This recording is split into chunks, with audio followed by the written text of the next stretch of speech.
What up, Pittsburgh Steelers fans? Matty P here with Shannon White for the Steelers Global Perspective. My man, how are you doing? I'm doing wonderful. It's a really beautiful day, and I was just outside throwing the ball with the dog, and said, "Come in and talk some Steeler football." I love that. I love that. Yep, just came off walking the dog quickly. We both got the back with baseball caps on, so we're killing it there. And an all blackout. Mine's actually interesting. I got this. It's an all blackout Steelers one with the logo on the other side, but I got in Japan of all places.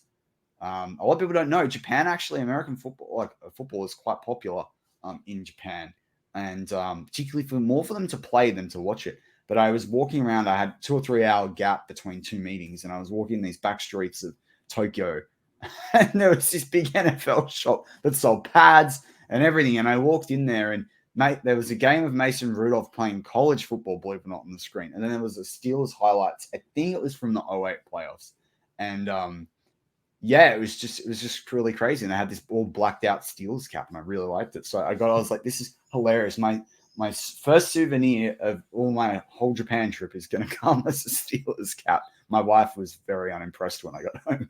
I wonder who their favorite team is. Yeah, they had college teams. Yeah, I've heard it'd be everybody, and like everything. So yeah, pretty crazy. But anyway, we're here to talk about the Pittsburgh Steelers. It's been, I think, an interesting week. I think the 10 days has been therapeutic for everyone. Mark and I did a live last week on the channel, and I think, everyone's everywhere. I think a little bit on Tomlin, Rooney, Faulkner, the whole thing, the steal away, all the thing. Now, you and I did some Slack messaging, and so listeners, we're going to talk to you particularly. We will talk about the Colts game. We're going to talk to you a little bit about some of the comments from, Steelers alumni, Steeler legends. I don't know whether we want to start with the Merrill stuff or whether we want to start with the Ben stuff, Shannon. I'm happy to go wherever you want to go. I'm okay either. I've been looking over what both of them said. Let's start with Ben, because I think Ben's context is across the team versus I think there's some particularly targeted position targeted feedback from Merrill, which I wasn't as close to, but I know how many insights you can have on this. So go to Ben's comments about the Steeler way and the Steeler culture. It's quite funny because I've seen a lot of that play out on social media and on different YouTube channels and all the rest of it. I found it more interesting to hear about him this week talking about the coaches, but I do think it's important to talk about that Steeler way. I guess for you, number one, with Ben's comments, what's your response to them, number one? And number two is like, how long do you think we've been moving away from this Steeler culture or the Steeler way? I think it's been, truthfully, since guys like Troy Polamalu and Hines Ward, it's hard to have the culture that the Steelers have had in the modern NFL because of free agency. Yep. The roster turnover is so frequent, and every year it's a different roster, and there's so many guys on your team you didn't draft. A lot of guys who were your enemies in your own division, and now they're on your roster.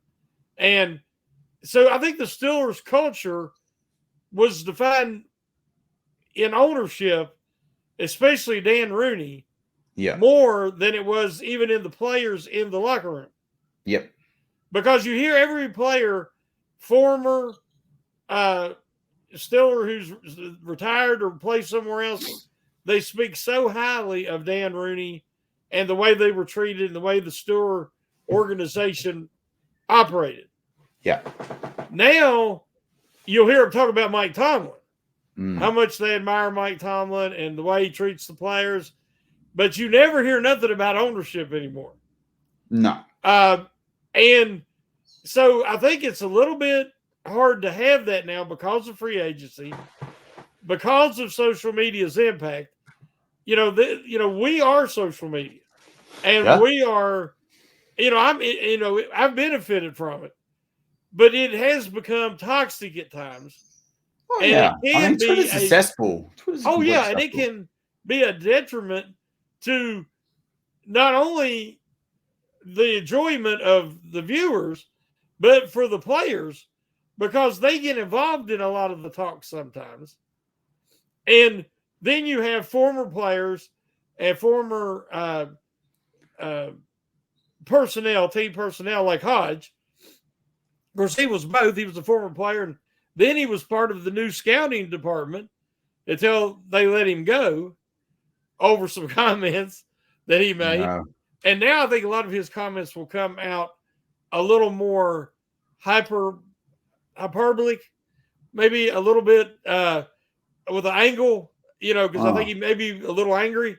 But as far as Ben's comment, I think he was 100% right. Mm-hmm. My problem, Matty, is when you look at the situation as is, used to be the Steelers' way was team first. Yeah. And it was all about the Steelers was the brand. And you really started to notice the changes with Le'Veon Bell and Antonio Brown. The only difference in Juju Smith-Schuster is he admitted it. He said right up front, he said, I'm trying to build my brand. Yep. Now, there is not a problem with that as long as it doesn't interfere with the team being the top of the priority list. Yep. I think we're seeing more and more now that an individual's brand is taking precedent over the Steelers being top priority. And that's why you see the pouting and the lack of focus and the mistakes on the field. So I do believe in what Ben said was accurate, that we are slowly seeing the Steelers' way, just like the culture, because of societal norms and free agency. It's becoming a thing in the past. People have said Ryan Clark said, nobody cares about the Steelers' way anymore. Yeah, look, there's awesome stuff there to unpack. I think the Juju thing is interesting because as much as he don't get me wrong, I found dancing on the logos and stuff. I thought it was unnecessary. Right, that was the biggest thing for me. It was unnecessary. Yeah. The other stuff, and Mark and I had several fairly intense debates on this on the channel at different times. I kind of didn't mind because with Juju, I did know that he cared about the team. You don't come back from the shot. That's different from Claypool, who from day one arriving in Pittsburgh, it was all about YouTube. How is he going to be on there? And, obviously we're on his platform as well. But I'm moving in and I'm doing this and I'm doing that. And it was a lot of it was so disingenuous or it felt fake that you could tell very quickly. Plus the bloke's never run a proper route in his life. And anyway. I think the social media thing is very interesting. I think there's a uniqueness to the American sports landscape versus anywhere else. I obviously live all the way in Australia in a still very free Western democracy, all those things. But you see players suspended for a lot of things for what's called bringing the game into disrepute, right? Or suspended by teams for saying certain things. Now, this goes into our society and freedom of speech and all that sort of stuff. So don't get me wrong, at times I think some of the things people get in trouble for here are ridiculous. But yesterday, for example, in cricket, there is an player that plays for the Australian team. Australia are playing Pakistan right now in a series of matches. And that player is Muslim and wrote on his, and I'm not getting into that debate, but he wrote on, he wanted to have a written message on his shoes, like my cause, my cleats, that said all lives are equal. Right? Now, the International Cricket Board have a rule that says you cannot put that on your shoe. Everyone has to wear mostly plain white shoes. You're allowed a little bit of color on the bottom of the shoe or to the side of the shoe to go with the manufacturer's branding. That is it. You're not allowed to do anything else. And he was going to do it, and there's been an uproar this whole week in the Australian media. Why should he think he's bigger than anyone else's issue, and all these different things. Ultimately, he didn't do it. He wore a black armband around his arm. Again, there was big things made about that, but at least he under the rules, he played within those rules. And I I just wonder sometimes, like we have rules around, not being able to use a phone and social media while a game's on in a dressing room and all these sorts of things.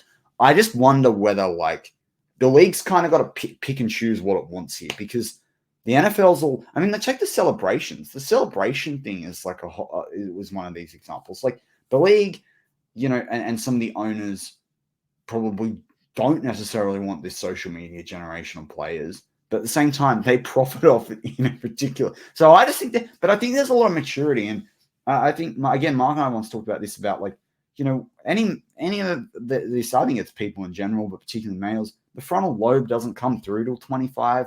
Like, at the end of the day, we're talking about some of the time about men, particularly with NIL now, that are between 18 and 25 that have millions of dollars, are the absolute elite in their field. And there's a certain ego that you need to play at that level.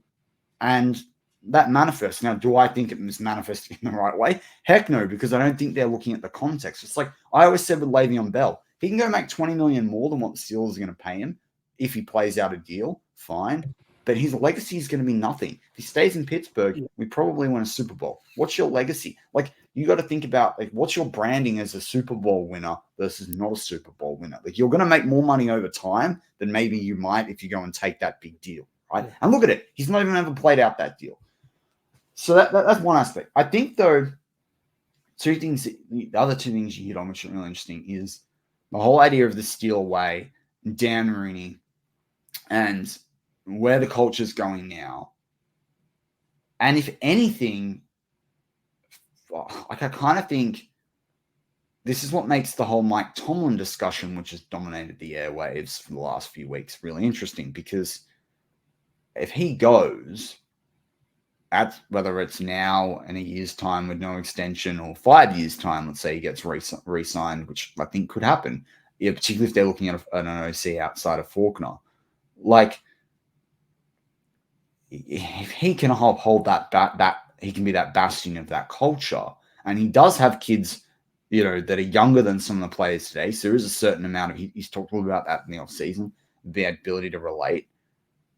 I wonder if we grind through this tougher period where we're at. I also think it's kind of interesting what you talked about there with free agency, because ultimately the Steelers have had players that in the free agency model, like think about Kevin Green. The Steelers would never have been able to have Kevin Green on that roster if obviously free agency was a thing, but if in today's day and age, there's no way they could have afforded to have him, the players that they have, right? So I do think it's a really interesting point you bring up, and having players that you didn't draft it. Again, a lot of people talk about wanting to play for Tomlin, all those things. And I also find it, because don't get me wrong, I want to pick up on that culture piece even more, but I also think it's interesting in terms of the amount of long-term players, if you go back over the last 3 or 4 years, that have left. The O-line's completely gone. We've had long-term linebackers that have gone. We've had, there's been other guys on the defensive line, like losing guys like Tuitt and Aluwalu, and how that changed the game for the Steelers. I do think I think there's two things going on at the same time that intersect each other, which is this loss of the steal away, which I'm not disagreeing in any way, shape, or form. But I also think that's exacerbated by a loss of just overall veteran leadership. Yeah. And like I was talking about the defense, it's about Cam Hayward, but TJ and Minka lead by example.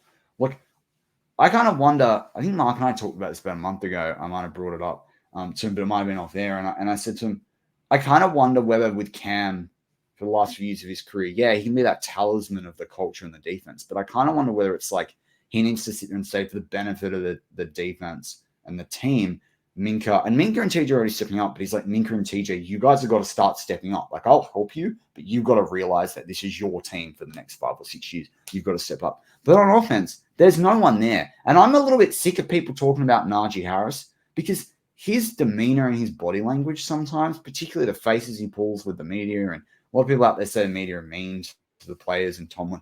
I kind of look past that. You get paid to do it. You profit off it. We talk about the brand and all that sort of stuff. I'm kind of past that. Try being a CEO, some of which don't even make as much money than these guys and getting interviewed by financial journalists. It's a lot harder than what Steelers media are asking you, like, I just, or politicians or even city councilors, that sort of stuff. I put that to one side. But yeah, I think it's on the offense, the lack of that leadership, like the fact we're hearing things like Minka's challenging Deontay. Like, I looked at the injury report this morning, Deontay did not practice. I'm kind of like, maybe that's a good thing for the harmony on the field. Like, that's where I'm at on Deontay. But I just wonder whether there's a few different trends that we're popping up. I mean, I like to talk about the fact about instant gratification, and it plays into us as fans. We need everything instantly to be perfect. Like, now, don't get me wrong, I think the Steelers in some ways are lucky to have a 7-6 record. But some of the chat that I heard last weekend after the Steelers lost to the Patriots, you'd swear we were 1-15 or 1-14 or something like that. Like, it's just, I don't know. I just think there's 4 games left. It's interesting to see, but I guess for you, from your perspective, like, what with all these things that we've talked about, how do you feel the Steelers? They're never going to recapture the culture and spirit that necessarily was there through the mid 2000s or in the 70s and the early 80s. But like, how do they latch on to some of the best bits of that and try and stick to it in a modern way? I don't know. It's probably a hard question. Well, it's like, as time changes and society changes, that culture has to evolve. I think that for years, the Steelers built through the draft, and they would pick up players a lot of times, maybe that were not there yet, but they were really good at developing projects. Yeah. And they found a lot of hidden gems, so to speak. They'd pick up a guy like Mike Hilton off the trash heap and develop him into a bona fide starter. The Steelers, one of the biggest issues that I think people are missing is not only do the Steelers have the cheapest and the smallest coaching staff. Oh, yeah. But if you look back over, at least the last decade, they have really struggled to develop certain positions. Big time. Inside linebacker, I mean. Inside linebacker, even before Devin Bush, the last guy they really drafted and developed was Vince Williams. And now, Vince had a lot more, he had a lot of character and a lot of integrity, more than he had talent. Then you have a guy like Devin Bush that was the opposite. He had physical talent, but he didn't have the intangibles. Well, he was drafted for need as well. Yeah. And that was interesting comments this week. I think it was Ryan Clark that talked about Ryan Clark.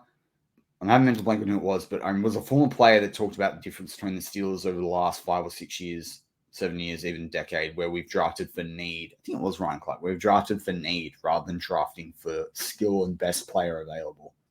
Well, a lot of what happened is when you have a franchise quarterback, being hit a lot of ills. And he had a lot of shortcomings that the Steelers had. So what they tried to do was they're like, well, if we give him an extra receiver and give him this and give him that, he can maybe get us back. Yeah. And we didn't really focus on the foundation and keeping that strong. Like, they really did not draft well or pay attention to the offensive line for years or the defensive line. I mean, you think about it. I mean, like, the last successful pick they had was Hargrave. And Hargrave was very good, but he was more of a 4-3 defensive tackle. So even that didn't fit the scheme. So I think what happened was Kevin Colbert, his style was old school, and he wasn't able to adjust to the modern way of building a roster. I also think he thought he was a better player talent identifier than what he actually was. Oh, he definitely thought he was a better evaluator than he really was. Yeah. I know, look, people can hit me up in the live chat. He had this player, that player. Oh, if you go through, his first round hit rate's pretty good, but his second and third round hit rate is just not. Like it's terrible. It's terrible. Yeah. Like, and fifth and like his fourth, okay, fifth a little bit. The sixth and the seventh, they're just like it's bad. Like, it's bad. And I think that the Steelers are so loyal that even though we've seen these, over time, it was he didn't have it anymore. It was one of them deals. He's going to have a job till he's ready to walk away. I think the same thing with Tomlin. They're never going to fire Mike Tomlin. They're not going to trade Mike Tomlin. He will have a job as long as he feels like he wants that job. And he wants to be a part of this rebuild. The thing that irritates me is that they don't even want to admit they're rebuilding. They keep saying that's something that I don't get either. I don't get that either.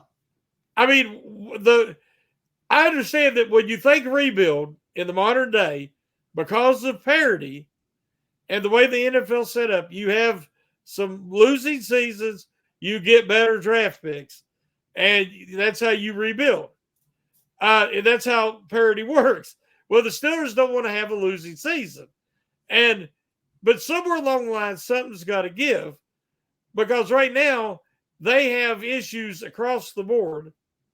But again, I think one of the biggest issues that nobody talks about is this coaching staff is not up to par. Yeah. And they, in all the positions, they've went cheap, and they are struggling to develop talent.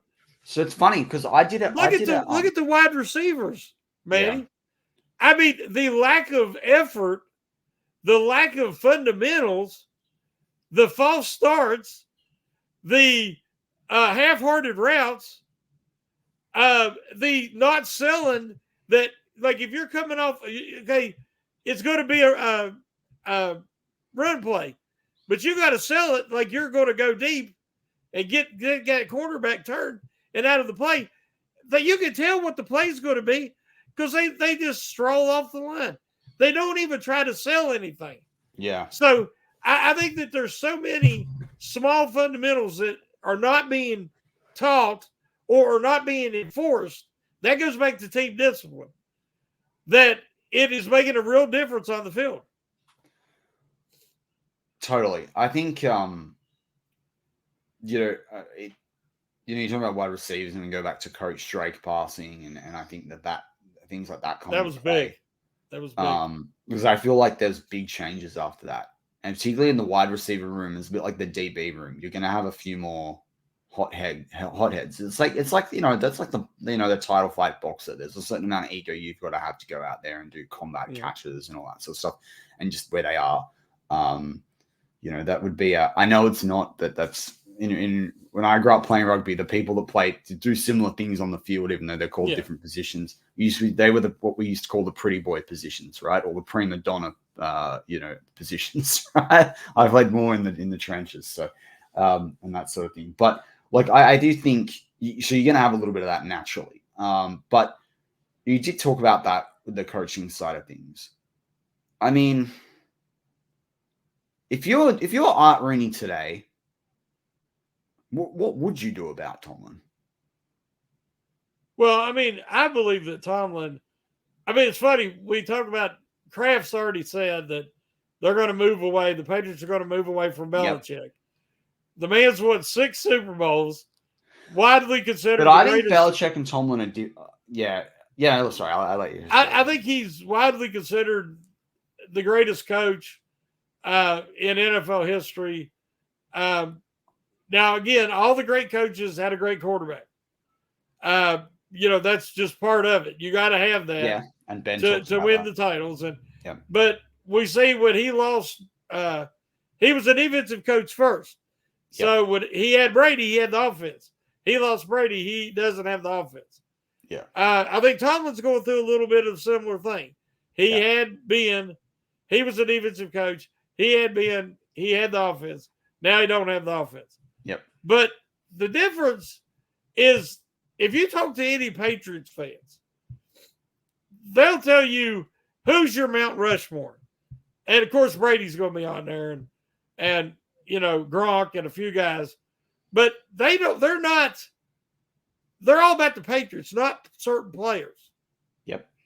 If you talk to the Steelers, man, we can name tons of guys, Hall of Famers up and down, that can be on the Mount Rushmore. It's a different dynamic. And so Tomlin, the coaches have all been kind of like gatekeepers of all these generational talents. Yeah. From Noel to Coward to Tomlin. And so Tomlin's a Hall of Fame coach, even though he's only got one title. You look back, somebody said 17 years, 4 seasons that had playoff victories in them. He did get them to another Super Bowl, though. I think people underestimate how hard it is to get to a Super Bowl. Yeah, but that was early on. Yeah, no, I know. We haven't had real success in 8 years. Totally. And but so I also, normally a coach that had that success rate over an 8-year period would not even be around. But the Steelers are built differently, obviously. Yeah. But I think that after this season, regardless of how it finishes, I think that Art needs to sit down with Mike and talk about what they want. What's our goal here? Yeah. Because obviously this coaching staff is going to need a major overhaul. Totally. I mean, I would say both coordinators. And I've been saying it's on this channel. I've been saying or on BTSC, I've been saying literally since the start of last year, Austin is bad. There's no doubt. I was the only one saying it. He is a secondary coach. Yes. And even with that, I'm not putting all the blame on Austin for the Steelers soft zone concepts. I hate the soft zone coverage. Everybody knows that. But they only have one guy that can play press, and that's Joey Porter Jr. Yep. My problem is he's a secondary coach. He's got Darius Rush. He's had him down for about 4 weeks. Darius Rush was widely viewed as one of the best press cover capable guys in last draft class. Why have you not tried to develop that? Why are you not giving that guy 8 or 10 snaps a game to show that he can cover press? Is he going to be worse than Wallace? I can't believe it. I'm sorry. Wallace just has guys running open everywhere. And everybody's like, oh, I heard that the Colts, a couple of their starters ain't playing this week. It hasn't mattered. Backups are killing the Steelers right now. Yeah. Backups toast Wallace every week. Every week. So it bothers me personnel usage. So not only do I feel like that Austin has no clue how to be a pass rush. I think he has no clue how to be a pass rush coordinator. Yeah. But that's what I was about to say. I don't think the thing that I have seen on defense since day one, it's his problem, which is, I agree with you, and he's a secondary coach. I mean, that's his history, but that's how he coaches. Yeah. Is the defense is not complementary. When defense works, you stop people at the line. That allows your linebackers to either the inside linebackers to either pass cover or run down the running back or come after the quarterback. Your outside linebackers can obviously pass rush as well, or defend the edge. Then your defensive players shut down any passing routes, if the quarterback scrambles, if they manage to get it away quickly and downfield play. I kind of feel like the Steelers, it's not just personnel. I almost feel like it's in their strategy to kind of not give up, but be a bit more lax in the first 2 lines or degrees of the defense. And then kind of let the DBs figure it. I don't know. Like, it just never seems to it also explains why the Steelers are so crap on 3rd down. Like, it's just the way you just look at it and you go, hang on, but that player should have done this, or the person in that position should have done that. Like, it's never been cohesive with Austin. It doesn't feel like a complementary defense. And it never has. No. Like, I've never had that impression from him. Like, it's funny because I used to wonder about Keith Butler. I used to sit there and say, yeah, but the secondary should make more, get more interceptions than that. But hardly anyone could run on us. We were in the top, we were over 50 sacks year in, year out. Yeah. And therefore we could kind of get away with less talent at DB. Like, whereas now it's just blur. Just an example, and I started talking about it a few weeks ago. It doesn't matter if you play a backup quarterback, a rookie quarterback, undrafted free agent. The Steelers give you 7 and 8 yard passes. They'll give them to you wide open. But then they say, tackle the catch. Well, that works on 3rd and 10. On first down or second down, you're giving them free yardage. And what you do is you let a guy who's less talented, inexperienced, say rookie quarterback, to find a rhythm. And it's like making free throws in a basketball game. Totally. That a lot of times helps you get your shot tuned in and get in a rhythm. And in football, it's the same thing. There's times that the Steelers, I see the chart, the Steelers quarterback have faced the second most perfect coverage situations than any team in the league. Why? Because everybody presses our receivers and do not give Pickett, Trubisky, whoever, a chance to just get easy throws, pitch and catch throws. They take away that. Yep. The Steelers, there's multiple guys every play that quarterback can go to. All he's got to do, that. And then the pass rush is not getting there. Yep. So you've got a inefficient pass rush right now with a soft zone coverage. That's a recipe for disaster. But I understand. Like, it's so funny because it was week 2 or 3 of the season. Mark and I talked about this exact concept on the flip side, where I said, I don't understand Matt Canada and his offense where it's I'm going to get 1 or 2 or 3 yards on first down, then on second down, then on third down. I'm going to use all 4 downs to get 10 yards. I'm like, no. Like, use the first and the second down to get a massive chunk on that, and then you can make it like so. If you go for like a 7 or 8 yard, 9 yard, even 12, 15, whatever pass to even get 80% of the minimum 60% of the first down, but in terms of the 10 yards, or you go for more and you miss, then you got a second go at it, right? And you might choose to run the ball. But if not, and then it's third down, then you do your third and long. But I could never understand why we're trying to get 1 or 2 yards off the first 2 downs and then suddenly miraculously have a great third down play. Makes no sense to me. Like, I don't understand. Like, football is pure maths. It's how do I get down the field and get enough 10 yards, enough times that I'm going to get to the end zone, and then I've got 4 attempts at trying to score a touchdown or I can kick a field goal. Like, it's not obviously it's hard, right? It's a professional sport. But philosophically, everything's got to go back to that root cause. What am I trying to achieve? I'm trying to go down the field to score points. And I just look at this stuff sometimes. I know it's got to be more complicated, but like, I don't get it. Like, what you see, you don't have to be a film NFL coaching whiz, schematic genius wizard to look at it and go, that ain't going to get 3 yards. No. That ain't going to get the first down. And if we all can see it, if you've got 6 blockers trying to block 7 and 8 defenders, you're most likely not going to be successful. Yeah, that's happen all the time. That's pure maths too. Like you was talking, the old saying, keep it simple, stupid. I think if you watch the most effective offenses right now, Miami is dominant with their speed. They've got something that teams just can't, they don't have an answer for because they've got world-class speed on that team. You look at the 49ers, they've got world-class skill position players that offer so many different problems.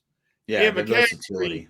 And Q and Samuel and Kettle. I mean, look at that. I mean, so it's you got to have the talent. You got to have something special.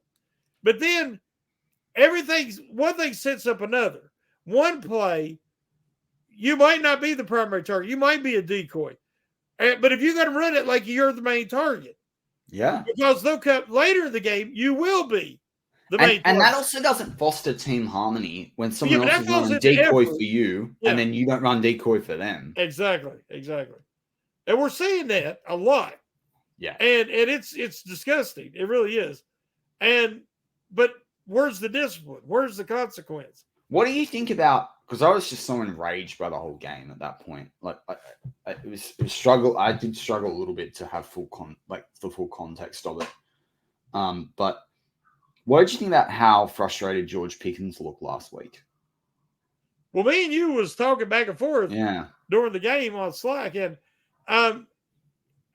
listen, I understand I can't understand actually how frustrating it must be to be an NFL wide receiver with that much ability and you want to help your team, but it's like your team has no idea how to use you. Yeah. So I could justify his frustration. How you handle it and how you show it is different. I'm not sure that he shot. Yeah. The lack of effort blocking. The not coming off the line and selling around. The running the routes half speed when you're not the primary target. You can watch his guy, and he'll watch Pickett, and he'll see, and then he comes right off him. And then you got another guy that's going to be in double coverage because he's not the target and he's not going to see it because everybody knows right now the Steelers quarterbacks lock on to the first guy. They might get to the second guy, but that's only if it's a check down. They never go through their progressions right now. One, because the offensive line pass blocking so poor. Last time I looked, they were second worst in the league. Yep. No quarterbacks are going to prosper and feel comfortable going through progressions when they don't trust their offensive line. That's why there's a show that I put out on this channel 2-3 weeks ago that says, does it even matter who the Steelers quarterback is? Because no line plays that bad. Yeah, I mean, there has to be a lot of upgrades. Like when the Steelers drafted Najee Harris and they really didn't have a run blocking offensive line, they drafted Harrison, then they drafted Freiermuth, and I'm thinking, who's going to block? Who's going to open holes? That's the thing. They could have got Creed at Najee's position, and then gotten Freiermuth, and you and I might be having very different conversations. Well, I mean, that is what I'm talking about. How that they've. Thankfully, the Steelers do have a new scouting department, and they got new people making the decisions on these draft personnel because. Well, hopefully, because I want to see that across free agents. I don't want to see like Nick Herbig. Sorry, Nick Herbig's a legend. Nate Herbig. His brother Nate is on way too much money. The deal that guy is on, bad. Bad.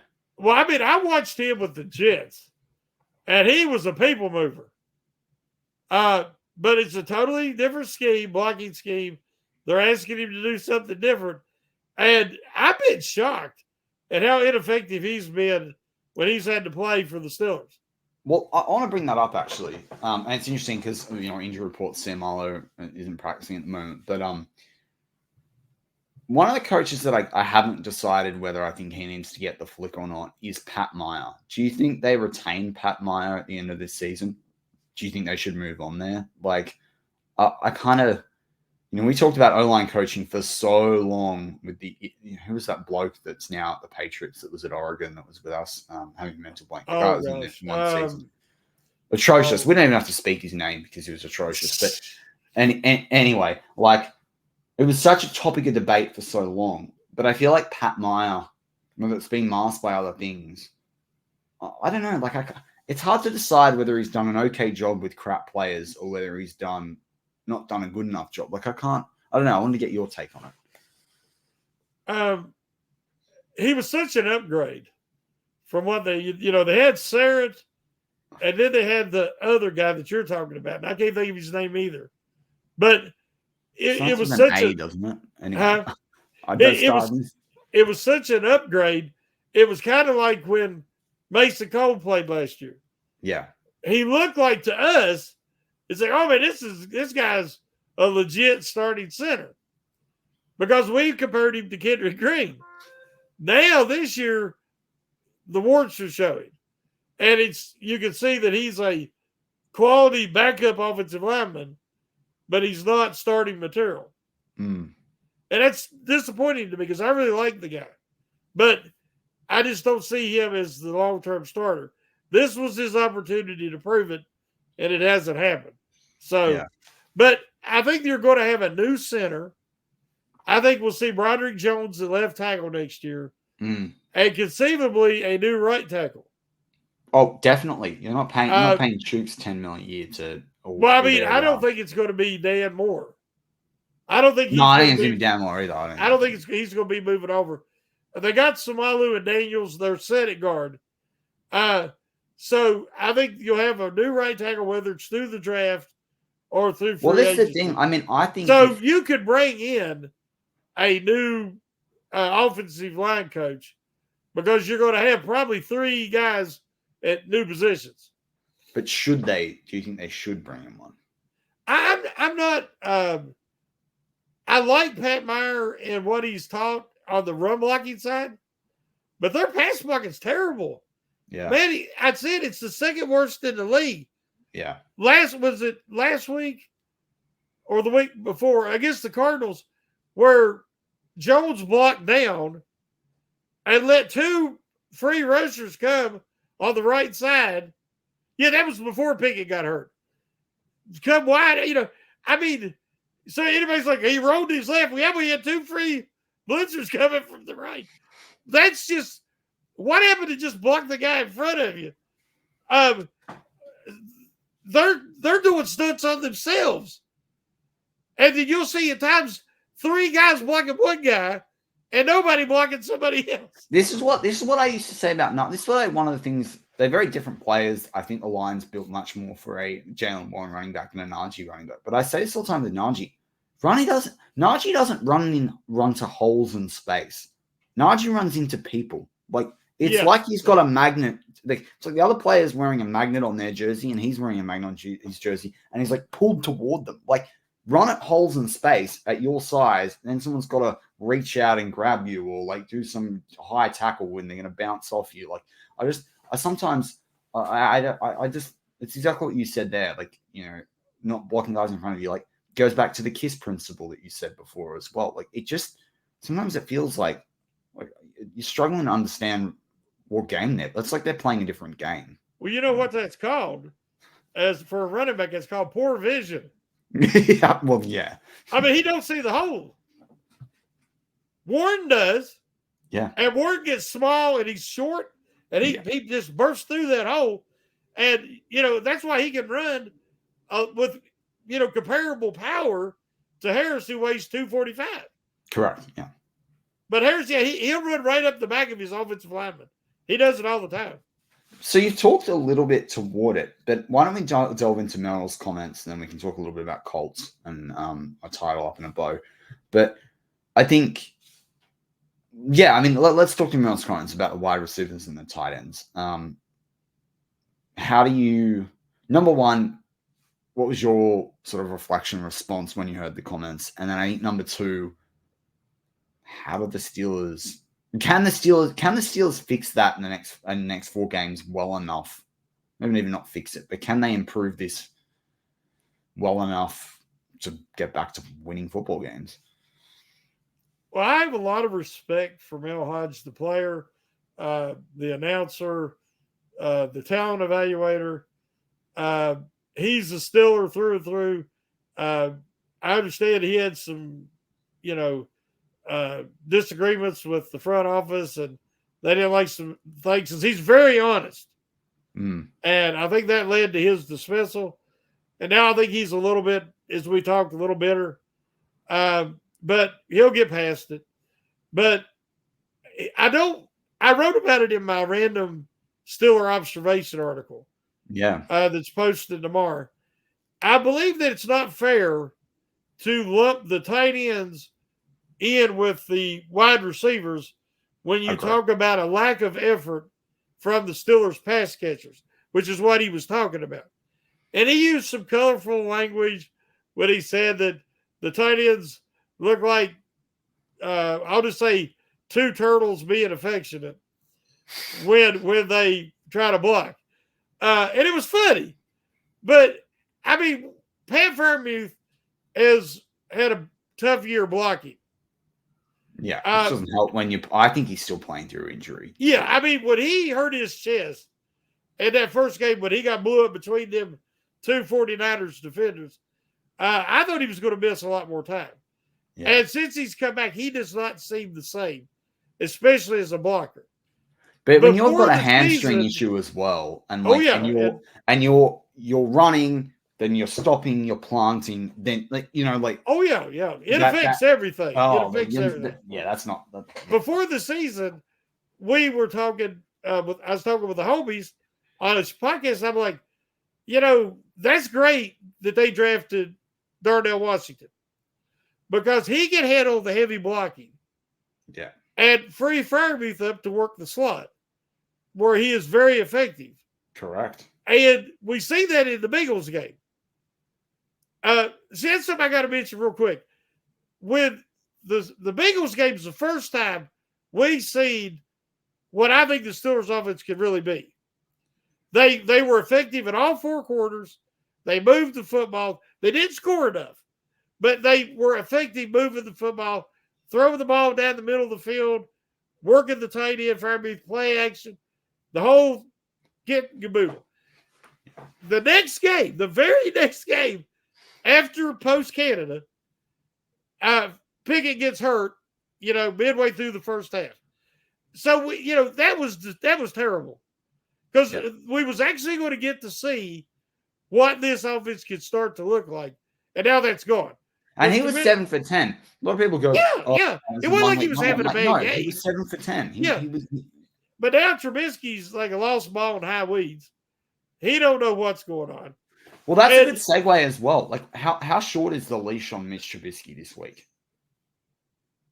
You reckon? He's short. Reckon? He better be. I mean, because they got to win it. No, but I mean, I know they better be. I don't think he even should. They got to win it. And if he comes out and he stinks it up the first half, I think you got to pull the trigger and let Rudolph try. So do you think it's first half average play, or do you think it's interception? You're out. Well, see, I told you last week before the I know. game, That's why I'm asking the question. Yeah, I said, and I wanted him out. The fans were chanting for Rudolph, and then that's the thing about Mitch. I like Mitch as a person, but he throws everything off schedule. I mean, off balance. He never plants his feet correctly. He's leaning back. He's throwing off the back foot.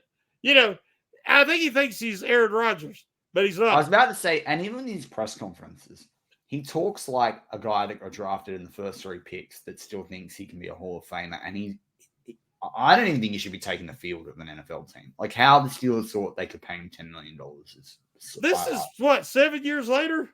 I mean, it's not good. It's not and good. He was overdrafted. Yeah. At the time, everyone said like he should not have been drafted even in the top 20 picks. Like people talk about Pickett, talk about an overdraft. Mitch Trubisky at like 2. No doubt. But I think that he got, the Patriots and Belichick really were aggressive.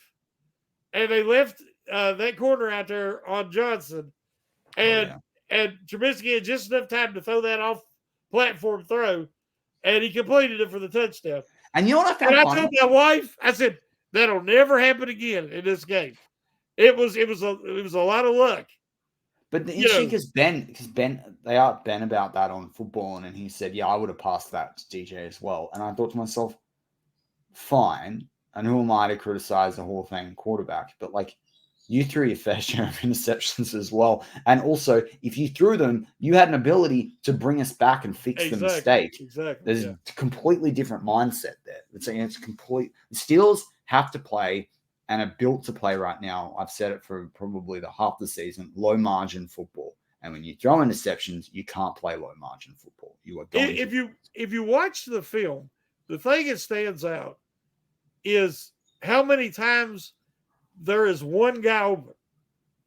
And it might not be the direction that quarterback's looking, but there'll only be one guy open, and there's a lot of decoy routes and a lot of routes, guys running in towards each other and, bringing the defense together. On that play, if you watch, the only guy that Trubisky had to throw to was Johnson. And he made a good throw. He did. He made a good throw. But the last play of the game for the Steelers, the 4th and 2, who did he have to throw to? The guy that he thought had the best opportunity was Johnson 30-some yards downfield. That's what I'm saying. The offense is not designed to be quarterback friendly because there's not enough options. Some options there's one routes. There's one option. So with all of this in mind, as we wrap up in the next 10 minutes, is what do the Steelers have to do? I mean, they've got to do so many things to beat the Colts. But if they can, with all this in mind, if they can focus on one area that's going to provide the most tangible, net positive, what is that? Run the ball. Yeah.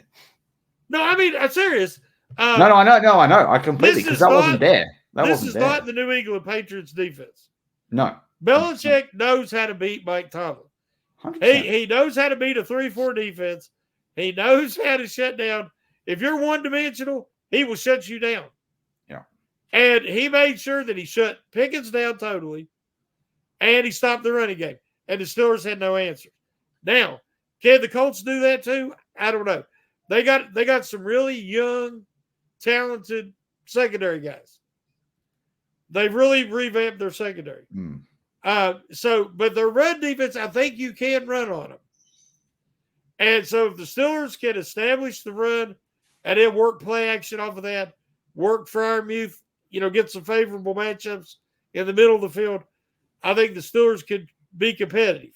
Sounds like a game for Mason Rudolph. Well, I mean, honestly, but they are committed to Mitch right now. But I do believe the leash is very short. And if they do go to Rudolph, don't be surprised if you see him be more effective. Oh, I know he'll be more effective. Immediately. I think there's been a lot said about the reps that he's had, and Tomlin said it, and he's said it, and all the rest of it. But I think when you're looking at this looking at this this offense from the sideline, and you're playing as a scout QB week in, week out. Yeah, you're not having the reps with the starters, but you're seeing what's working and what's not. Yeah. Oh, I agree. I agree totally. Matty, look at it this way. Joe Flacco, they got him off the couch in the retirement home, and he's come in and he's helping the Browns win. We got the DeVito, for the Giants, the DeVito. I mean, he's come in there, and he's looks way better than Danny Dimes did, at a fraction of the cost. And he's putting life back into them, and they're fighting for a playoff thing now. And they look like one of the worst teams in football. I mean, saying that a guy hasn't had a chance to practice with the first team, at practice, well, you put Kenny Pickett in last year, and he never had practiced with the first team. Yeah. And he was a rookie. Mason Rudolph's a 4-year veteran. Totally. So, I mean, I think that's a little bit of excuse because they really don't want to play him. But I think the time is coming. How do you feel about if they pull Mitch and put Mason in? There's obviously a debate about at that point, are they locked into Mason until Kenny Pickett's back, or do you think they can switch between them?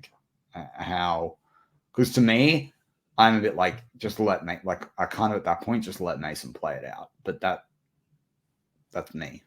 Well, I think if you take Mitch out and you play Mason, it would depend on how Mason does.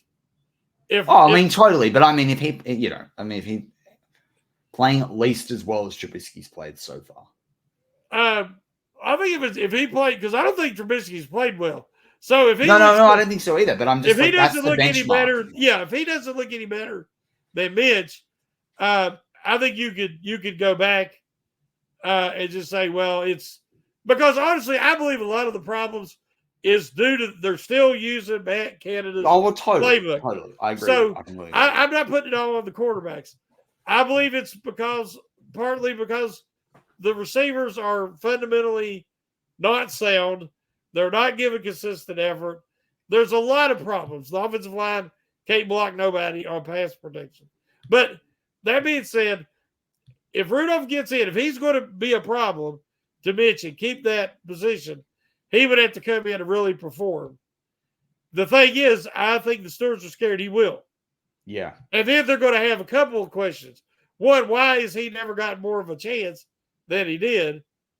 Then that's going to put some egg on their face that, okay, even he can do better in this. I'd rather egg on my face. I was going to say, I'd rather egg on my face than cutting my nose to spite my face. Well, I think they've done that a few times this year. No, I know. I don't know if you heard my predictions for the game on Pump Your Brakes. No, not yet. But the guys all picked the Steelers, and I picked the Colts to win 23-20. Okay. I mean, because when I make these predictions, I try to be honest, Matty. No, you got it. Across the board, 100%. And I'm afraid that it's going to be the Mitch show the whole game. And Mitch is the kind of guy that he will throw an intercept, a touchdown, and make you say, okay, well, maybe they're getting something. And then he'll throw 2 interceptions. Yeah. And, he is turnover prone. And so I believe that it will be an indoor game and won't be dealing with the elements and everything like the Steelers have been. I think that they will move the ball more effectively. The Steelers' speed will show up on a fast track. They don't. Their team's not even built, in my opinion, for Acrisure Stadium, Heinz Field. Their team is built more for an indoor dome stadium. So I think they'll look better offensively in a dome, but I still think they'll lose in the end. Well, they did. They looked better against the Raiders. Yeah, exactly. And in LA against the Rams. I was about to say, yeah. Yeah. So I mean, that's how the team's built. I think back to the Steelers, the AFC North. You think about Jerome Bettis and Alan Faneca and the guys who are the grunts, the mutters, and Hines Ward. I mean, Hines Ward, he can play in any type field.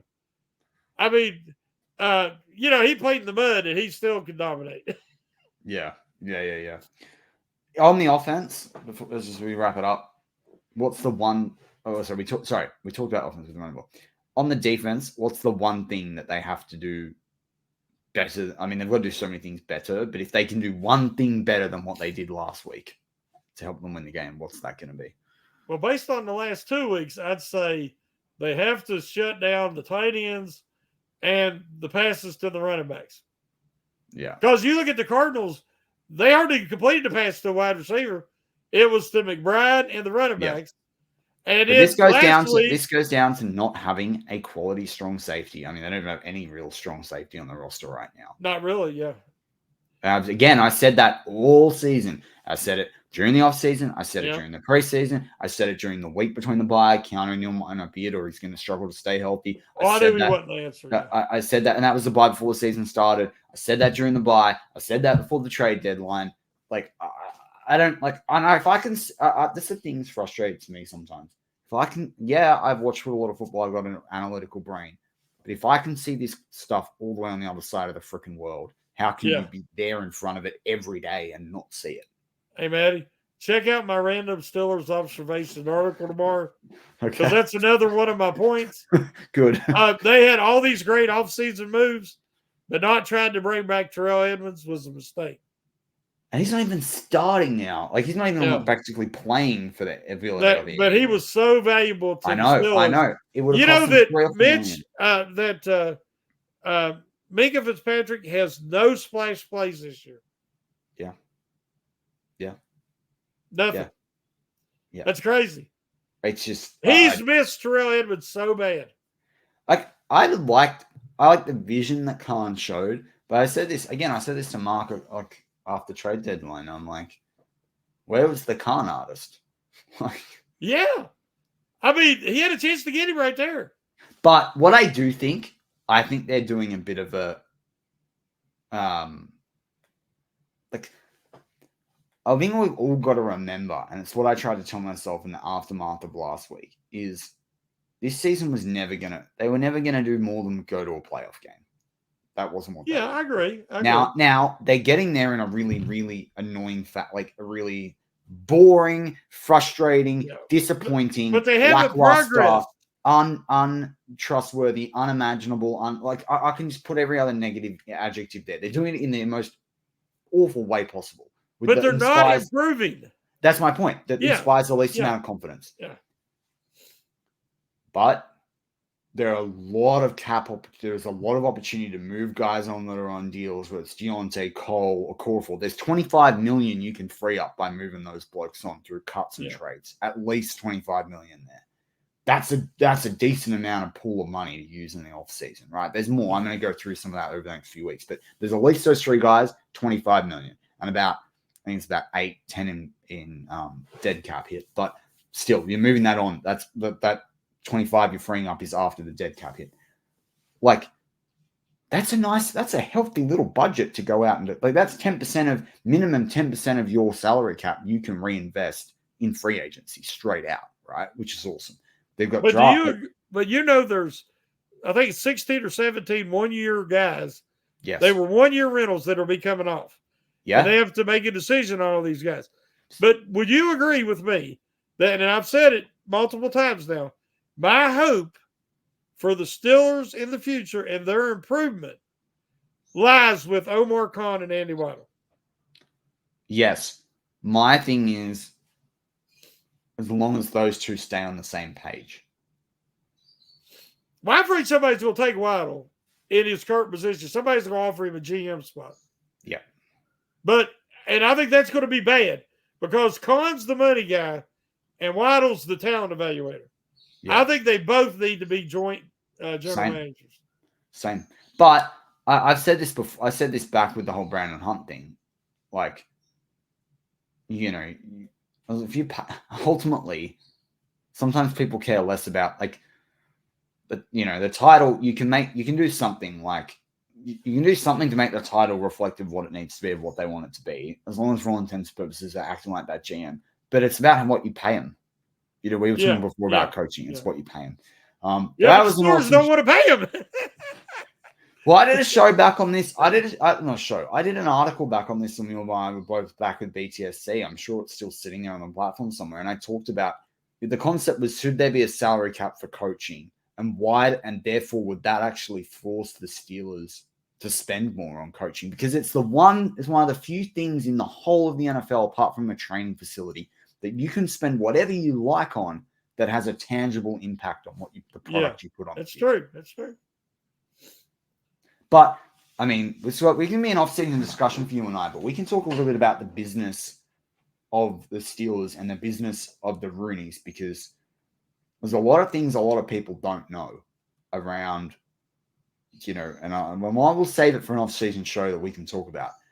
But, there's a chance the Rooneys don't even own this team in the next 5 or 10 years. But we'll save that for after the season. Don't say that. I don't even want to think about it. Well, yeah. All right. Well, we're going to wrap up on a happy note. As always, go Steelers.